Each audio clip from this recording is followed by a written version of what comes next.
Dios los bendiga, hermanos, en esta hora. Estamos aquí primeramente saludándoles. En esta hora me toca compartir la palabra y pues aquí estamos dándole la honra y la gloria a Dios primeramente. Quisiera, después de saludarles, estoy aquí parte de siendo miembro del Templo de la Hermosa y vamos a orar, hermanos, para que Dios sea el que esté obrando y traiga conforme a su voluntad, hablando a nuestros corazones. Padre Santo, en esta hora te doy gracias, porque tú eres bueno, mi Dios, porque para siempre tu misericordia es. No nos dejes de tu mano, sino sé tú, Señor, obrando, mi Dios. Abre nuestro entendimiento, Señor. Te cedo el lugar en esta hora, mi Dios, que seas tú, Señor, que use mis labios, Señor, que uses esta palabra, Señor Jesús, para que hables, Señor Jesús, y traiga, Señor Jesús, Padre mío, ese alimento, esa guianza, Señor, esa empuje, Señor Jesús, de parte tuya, Señor, para traernos, Señor Jesús, Padre mío, crecimiento, Señor Jesús, y Señor Jesús, salvación, Padre Santo. Te lo pedimos, mi Dios, guíanos, Señor, hacia toda verdad y toda justicia. En el nombre de Cristo Jesús, Señor, habla, Señor, y por medio de esta palabra, Señor, los corazones, Señor Jesús, sean, Señor Jesús, nuevamente, Señor, Padre mío, latiendo, sean despiertos, Señor Jesús, obra de una manera especial, mi Dios. Confío, Señor Jesús, en que tú ya estás obrando, que tu Espíritu Santo está trayendo esta palabra, Señor Jesús, justo a tiempo, Señor, y va a traer ese despertar, Señor, a los corazones, Señor, esa vida, Señor, que solamente tú puedes dar, esa vida que solamente por ti se puede obtener, esa vida, mi Dios, que solamente tú, Señor Jesús, puedes otorgar, Señor Jesús, a aquellos que te buscan, Señor Jesús, aquellos que claman a ti, mi Dios, aquellos que desean, Señor Jesús, cambiar y seguir adelante, mi Dios. En tus manos nos ponemos, mi Dios, en el nombre de Cristo Jesús. Amén y amén. Así como estamos, hermanos, vamos a abrir nuestras Biblias en el libro de Mateos. Libro de Mateo, el Evangelio de San Mateo 25, del 1 al 13. Dice así, en el nombre del Padre, del Hijo y del Espíritu Santo. Entonces el reino de los cielos será semejante a 10 vírgenes que tomando sus lámparas salieron a recibir al desposo, dice aquí. 5 de ellas eran prudentes y 5 insensatas. Las insensatas tomando sus lámparas, no tomaron consigo aceite, mas las prudentes tomaron aceite en sus vasijas juntamente con sus lámparas, y tardándose el esposo, cabecearon todas y se durmieron. A la medianoche se oye un clamor: ¡aquí viene el esposo! ¡Salid a recibirle! Entonces todas aquellas vírgenes se levantaron y arreglaron sus lámparas. Y las insensatas dijeron a las prudentes: dadnos de vuestro aceite, porque nuestras lámparas se apagan. Mas las prudentes respondieron diciendo: para que no nos falte a nosotras ni a vosotras, id más bien a los que venden y comprad para vosotras mismas. Pero mientras ellas iban a comprar, llegó el novio. Dice aquí el esposo, pero es el novio. Vino el novio, y las que estaban preparadas entraron con él a las bodas, y se cerró la puerta. Después vinieron también las otras vírgenes diciendo: Señor, Señor, ábrenos. Mas él respondiendo dijo: de cierto os digo, que no os conozco. Velad pues, porque no sabéis ni el día ni la hora en que el Hijo del Hombre ha de venir. Les decía que la palabra dice el esposo, pero aquí está más bien hablando, o se traduciría mejor, o lo entenderíamos mejor si decimos el novio. Perdón, estaba aquí un poco emocionado y moviendo la mesa y se mueve toda la cámara. El novio. Aquí estamos viendo cómo habla de una boda. Está el novio, está la novia y están me imagino, las damas de compañía. Entonces iba a llevar a cabo una boda, ¿sí? Y esto se asemeja y siempre lo hemos visto, que la iglesia es la novia, el novio es Jesucristo, y aquí se está asemejando, y yo creo que todos lo sabemos. Y le decía a Dios, pero pues ¿qué puedo yo compartir o qué puedo yo decirles que no sepan ya, medios que ya no hayan estudiado una y otra vez? Pero siempre Dios dice, siempre de un versículo Dios va a ministrarnos de una manera distinta cada vez. O si nos viene y nos habla es porque lo necesitamos. Si se nos dice algo 1, 2, 3, 4 veces es porque lo necesitamos. Entonces voy a leerles lo que dice el diccionario acerca de cómo se llevaba a cabo una boda. Y les decía nuevamente, para que haya una boda tiene que haber una novia, tiene que haber un novio, tiene que haber un previo compromiso, ¿sí? Para que pudiera efectuarse esta boda.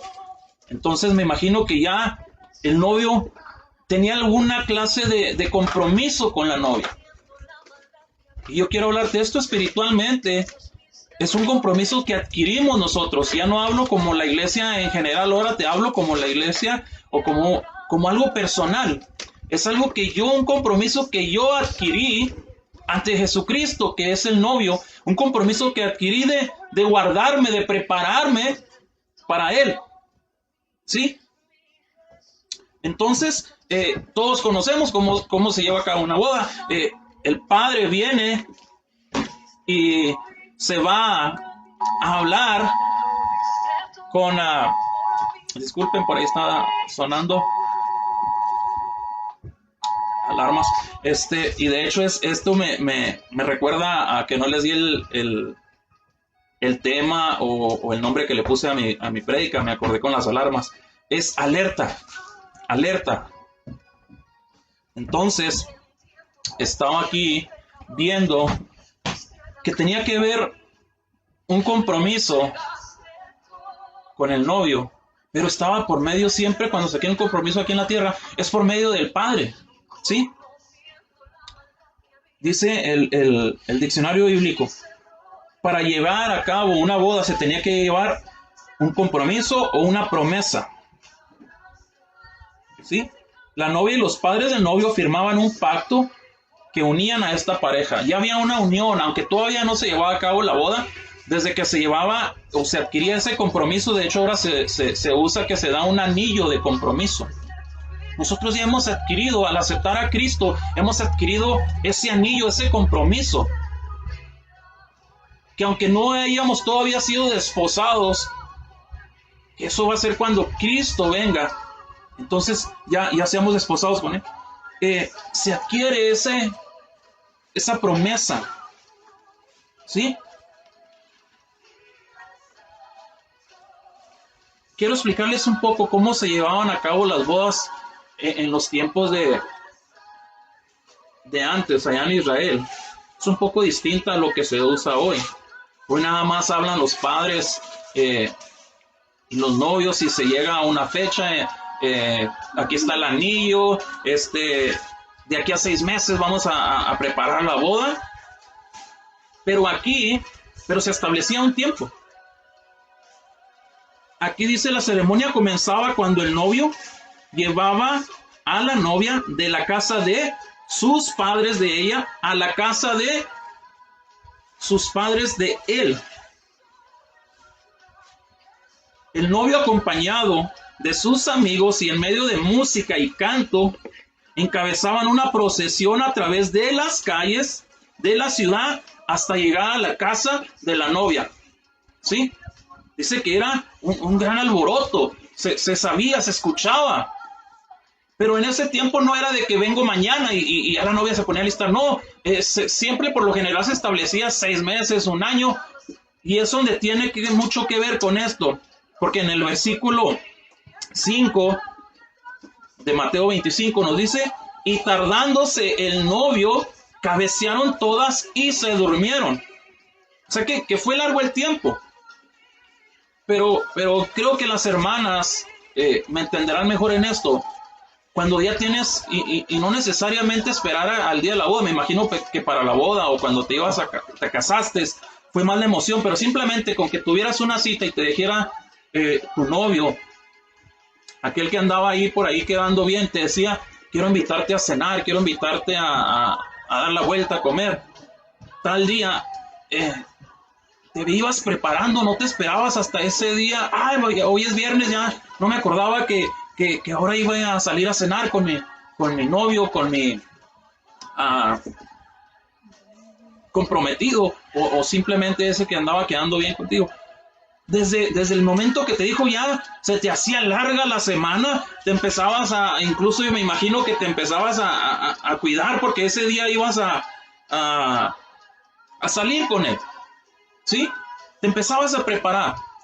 Sí, eso hacíamos con una cita solamente. Imagínense, hermanos, cómo se prepararán las hermanas o prepararán las hermanas para una boda.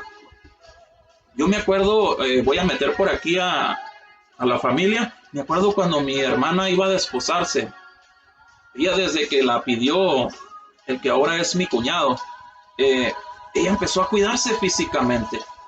Ella empezó a adelgazar tanto, empezó a cuidar su cara, y más cuando ya se iba a acercar la boda fue aún más drástico.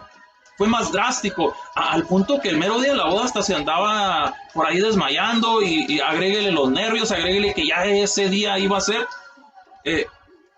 Pero a lo que voy es que se empezó a preparar. Y aquí nos habla de que cabecearon y todas se durmieron. Sí, me quedé en que se oía cuando venía el novio, era mucha la música, era mucho el alboroto. Como lo escuchamos ahora, yo creo que ya se escucha esa música, yo creo que ya se escucha ese alboroto de que el novio viene y regresa a la tierra para venir a llevar a su novia, para hacerla su esposa. Entonces, ¿cómo estamos, iglesia? Ahora sí me enfoco y hablo a la iglesia en general. ¿Estamos preparándonos? ¿Estamos realmente preparándonos? Le decía a mi hermana, se empezó a cuidar físicamente, su cara, su cuerpo de adelgazar. No se enfocó solamente, me va a ver mis ojos, me cuido solamente mis ojos. O no, solamente me cuido mi cara, mi cuerpo, ¿qué importa? No, ella empezó a cuidarse íntegramente en todo. En todo. Sí, pedicure, manicure, todo. Todo, no perdió a detalle nada, ni en su físico, ni en su vestuario. Iglesia en general, te digo, no solo se trata de cuidar mis ojos, no solo se trata de cuidar mis labios. Se trata de cuidarme todo. Toda la iglesia somos miembros en un solo cuerpo. Entonces importa no solamente mi cara, no solamente mis ojos, sino importan aquellos miembros que tal vez somos el pie, que tal vez somos la rodilla. Importamos todos. Se dice y se habla de que la cadena es tan fuerte como su eslabón más débil. Entonces hay que enfocarnos en esa debilidad, en aquello, porque el novio viene a comprar todo el cuerpo, no viene a llevarse solamente una parte, ¿sí? Entonces ahorita, como le decía, se escuchaba el ruido como se escucha ahora, que el mundo está en sus tiempos finales. Entonces no podemos decir que nos va a agarrar desapercibidos. Sí, se ha tardado y muchos podrán decir desde que se está diciendo que este mundo se va a acabar y que Cristo viene. Lo que sí te digo que cada vez estamos más cerca, ¿sí? Entonces es donde llega el dormir de la iglesia. Sigo leyéndote y describiéndote cómo se llevaba a cabo una boda en aquellos tiempos. Entonces dice que a lo largo del camino, o sea, el camino de la casa de la novia a la casa del novio, se unía a la procesión los amigos que estaban preparados,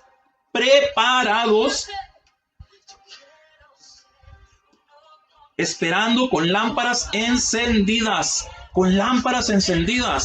Entonces, si el novio se tardaba, ¿qué más tenían que preparar aparte de tener sus lámparas encendidas? Tenían que tener aceite para poder seguir añadiéndole. Las lámparas de antes, las de hoy ya no son así, pero antes había una parte donde salía la mecha y estaba encendida y aluzando, pero había otro orificio, otro lado, donde se llenaba esa lámpara con más aceite. ¿Sí? Dice, la novia estaba cubierta con un velo y vestía de ropas hermosas. No era cualquier ropa, no era cualquier... les decía a las hermanas, las muchachitas, las jóvenes, no se preparan con la ropa que usan ahí para andar limpiando, no se preparan con ropa de trabajo, no andan en fachas, no, cuando les invitan a salir, a cenar o a comer, se preparan y se visten de la mejor manera. Eso para una cita. Ahora imagínense para una boda, para su boda, cómo se prepara y cómo se viste. Dice, se vestía con ropas hermosas, bordadas y adornadas con joyas. La novia era acompañada por sus siervas, se reunían con el novio para continuar la procesión hasta la casa del padre de él. Dice, la belleza de la novia se recordaría para siempre. Tenía que estar preparada. Entonces ya, este pasaje, le digo, se habla de un novio, una novia, entonces se va a llevar a cabo una boda. Y aquí habla de lámpara, de luz, y vasijas, porque si había necesidad de aceite, tenía que haber una vasija donde tener aceite. Entonces, y yo sé que mucho se ha predicado, mucho se ha hablado ya de esta parábola. A lo que yo quiero enfocarme, y aquí decía que había una procesión, ¿verdad? O sea, había un largo caminar, no solamente era adquirir el compromiso y ya, no. Todavía de adquirir ese compromiso era esperar al novio. Cuando el novio llegaba, tenías que estar ya, la novia y las acompañantes listas, preparadas. Habla aquí de que cabecearon y se durmieron. Voy a darte el significado de qué es cabecear. Cabecear es mover la cabeza o inclinar tu cabeza hacia el pecho cuando una persona se duerme. Y cuando una persona se duerme más, es muy común ver cuando estamos sentados. Y es a lo que me lleva yo. ¿Cómo se puede uno dormir? Y por lo común les decías, es dormirte sentado. ¿Pero por qué? Aquí habla de que estamos en una inmovilidad. Estamos sin hacer nada. Estamos ahí sentados solamente. Y por eso viene el adormecimiento. Porque si anduviéramos trabajando, yo sé que hay casos, van a decir, no, yo también he visto casos que se duermen parados o andan muy cansados y andan trabajando y les entra el sueño. Pero por lo general es porque estás en una inactividad. Estás inmóvil, sin hacer nada, ahí sentado nada más. Por eso dice, se cabecea y se duerme una persona. Porque está sin hacer nada. Imagínense, ¿ustedes creen y yo me recuerdo mucho a mi hermana? Mi hermana no estaba ni sentada, aunque anduviera cansada, ella andaba para arriba y para abajo preparando todo para la boda. Y creo que fue cerca de un año, creo, que se puso de fecha. Porque él la pidió en un invierno, por allá en Colorado, y su boda fue también en el invierno de enero. Entonces fue como un año. Y se fue preparando. Y no dormía. ¿Por qué? Por la actividad. Y ella de hecho, de corazón es así muy, de siempre chica, muy movida. Llega del trabajo y sigue trabajando en su casa y está ahí, siempre moviéndose. Después dice, cabecearon y durmieron. ¿Qué es dormir? Dormir. Durmieron, dice, es reposo, es bajar la guardia, es reposar en un estado inconsciente en el que se produce la suspensión de las funciones y de los movimientos voluntarios. Se pierde toda noción al dormirte. Los movimientos voluntarios ya, las manos, si a veces estás sentado así al dormirte, se caen tus manos. Sueltas el cuerpo, como dice. Ya no tienes control. ¿Sí? Incluso hay quienes hablan dormidos y no se acuerdan. ¿Por qué? Porque ya pierdes todo juicio, pierdes todo control de tu cuerpo. Si haces o dices cosas que no quieres o no normalmente haces al estar dormido. ¿Sí? Hablaba aquí y me fijaba y casi en toda la Biblia cuando se habla de esto. Son 10 vírgenes. Solo 5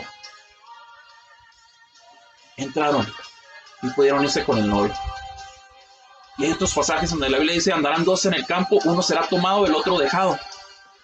¿Sí? Por mitad lo miraba aquí. 5 imprudentes, insensatas, y 5 que eran prudentes, sensatas. Quiero ir al significado de prudentes. Prudente sería una persona, hablando como en el diccionario, es una persona que piensa acerca de los riesgos posibles que conllevan ciertos acontecimientos o actividades y adecua o cambia o modifica la conducta para no recibir o producir, ojo aquí, para no recibir o producir un prejuicio innecesario, una pérdida innecesaria. Ahora, ¿qué dice la Biblia sobre alguien que es prudente? La Biblia dice que es, o se refiere a alguien que tiene la cualidad, es una persona que tiene la cualidad de que es consciente en actuar o hablar con cuidado, de forma justa y adecuada, con cautela, con moderación y con previsión. Y también dice que es, o se asemeja a alguien que realmente es convertido. Aquí lo podemos ver, la iglesia. Imagínense, habla de 5 y 5, pudiéramos decir, la mitad de la iglesia que realmente se ha convertido. Ahora vamos con las otras 5 que se restaron. 5 insensatas, insensatez. Insensatas, y válgame como lo voy a decir, pero es no tener sensatez, eso es ser insensato. No tener sensatez, que muestra imprudencia e inmadurez en sus actos. Ahora, ¿qué dice la Biblia acerca de una persona insensata? Es una persona inconsciente, irresponsable, irreflexivo, ligero o ligera, necio o necia. Es una persona que no ha sido convertida realmente, que realmente no ha cambiado, que no tiene consistencia, es inconsciente, dice aquí. No tiene una responsabilidad, no quiere, no le gusta la responsabilidad. No reflexiona, es irreflexivo. ¿Sí? Entonces les decía, habiendo ya identificado y sabiendo el significado de todo esto, me queda poco tiempo para tratar de... es un tema tan grande que se puede desglosar y aprender tanto, pero el tiempo es tan corto y vamos a tratar de aprovecharlo al máximo. Ya conociendo la definición de todo esto, les decía, había un caminar, y en ese caminar se trataba de llevar las lámparas encendidas. ¿Y para qué se lleva una lámpara encendida?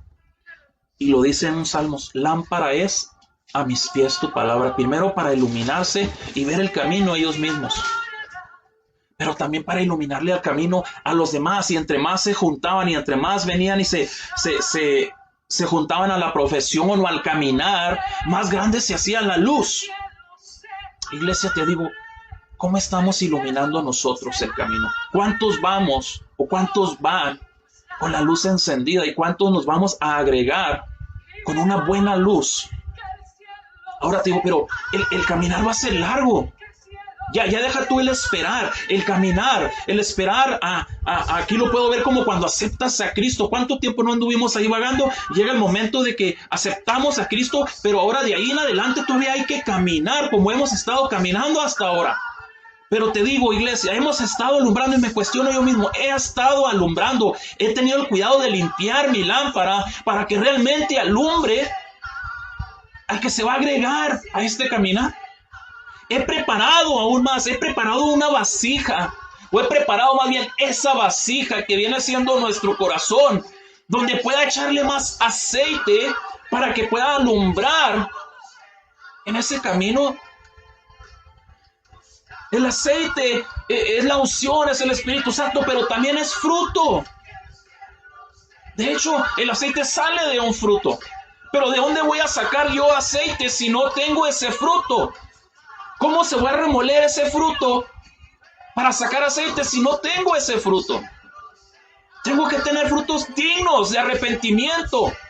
¿Cómo puedo ser o decir que soy una persona prudente si no tengo ese fruto que pueda decir realmente que soy prudente o he sido un insensato? Necesito tener ese aceite para que me no solamente alumbre y me vea cuando llegue el novio, dice, sino que para que alumbrara el caminar todavía desde la casa de la novia hasta llegar a la casa del novio, a la casa del padre del novio, perdón. Pero no hemos preparado ese aceite.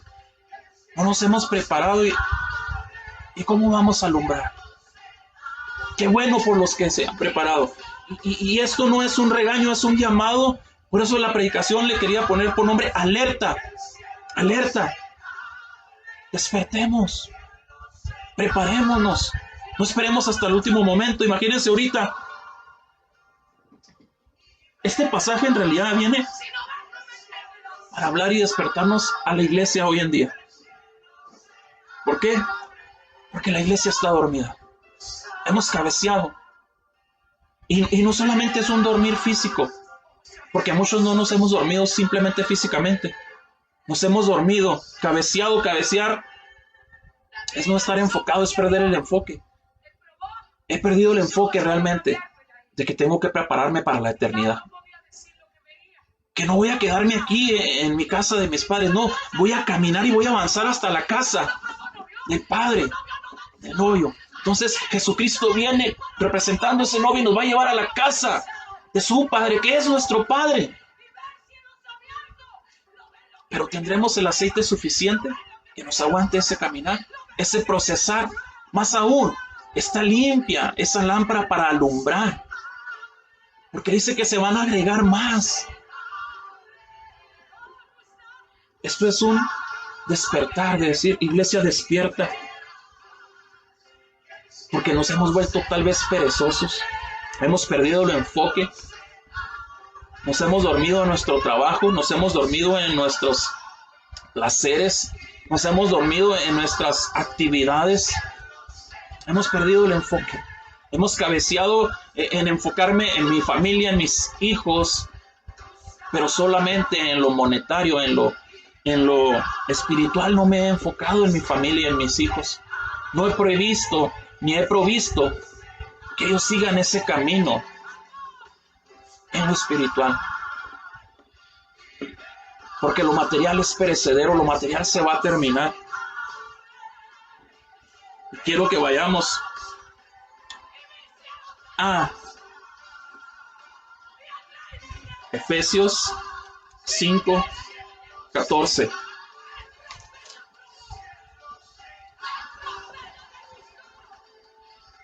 Y esto me ha hablado primeramente a mí, hermano. No crea que yo me cuento o me crea más. No, yo he hablado a mi vida esto, he hablado a mi corazón, he hablado a... Realmente estoy alumbrando el camino a mis hijos, a mis compañeros, a los demás. Dice así Efesios 5:14, por lo cual te dice, despiértate tú que duermes y levántate de los muertos y te alumbrará Cristo. Mira pues con diligencia cómo andéis, no como nuevamente aquí, no como necios, no como insensatas. Y hablando de las vírgenes, no crea que me refiero solamente a ustedes, hermanas. No como insensatos, sino como sabios, dice aquí, pero lo vamos a aplicar, sino como prudentes, para que vean cómo se asemeja o cómo tiene que ver con lo de las 10 vírgenes.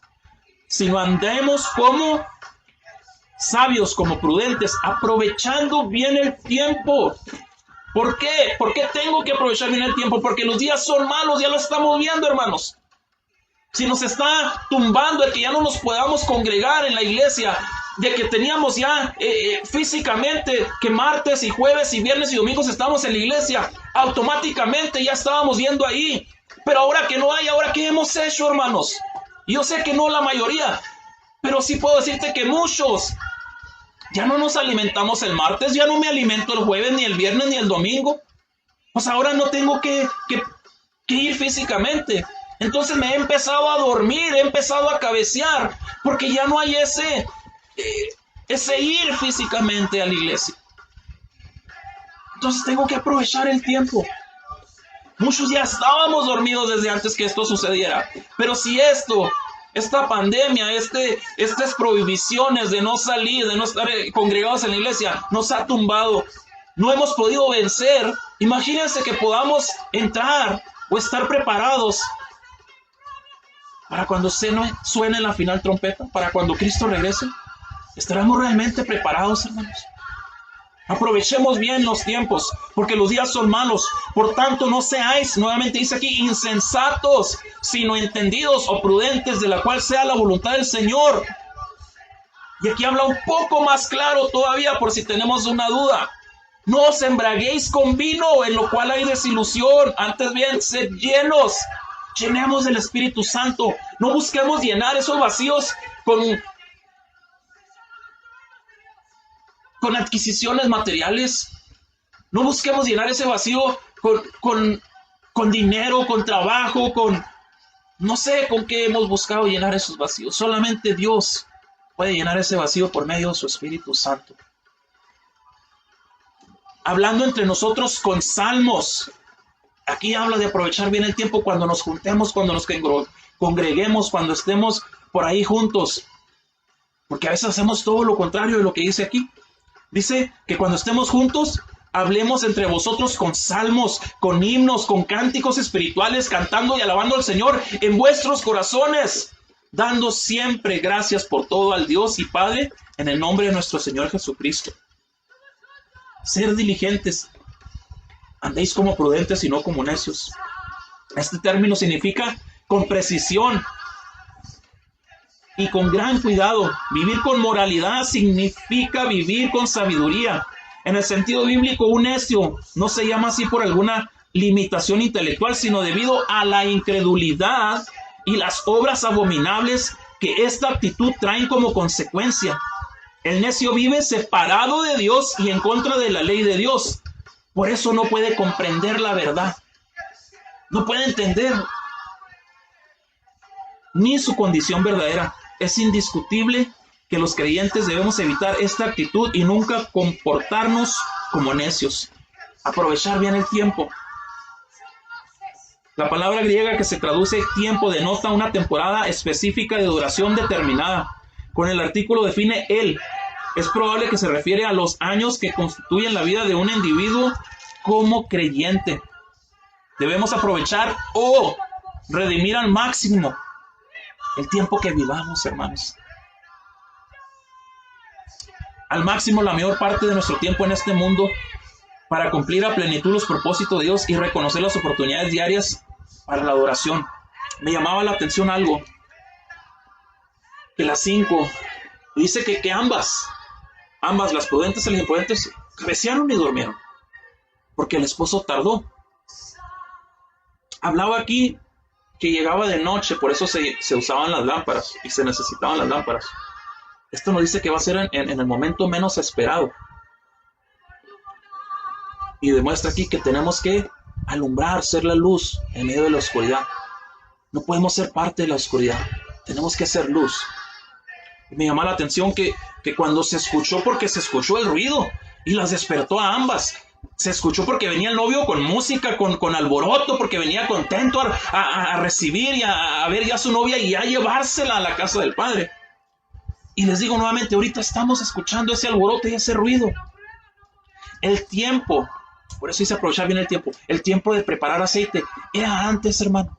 Es ahorita. No esperemos a que, como muchos dijeron, cuando se prohibió primeramente entrar a la iglesia, cuando vuelvan a abrir la iglesia, ahora sí la voy a echar ganas, ahora sí voy a ir. Y se abrió la iglesia y ¿cuántos no seguimos igual? De hecho, ¿cuántos ni siquiera volvimos la primera vez? Por eso digo, el tiempo es de antemano, se prepara desde ahorita día con día. Como les decía, que mi hermana se fue preparando desde el momento que la pidieron. Hasta el día que se casó, todavía andaba ella ahí rápida por todos lados, preparándose, aprovechando bien el tiempo. Así nosotros, hermanos, debemos de prepararnos y aprovechar bien el tiempo. Les decían las insensatas, danos de su aceite. Y las prudentes decían, no podemos, porque nos perderíamos ambas, porque no les va a alcanzar ni a nosotras ni a ustedes y ya no vamos a llegar. Otra cosa, no se puede, hermanos, porque ellas sí habían pagado el precio y se habían preparado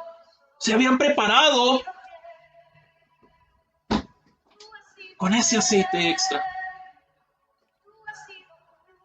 No podemos esperar, hermanos, que papá o mamá me pase de su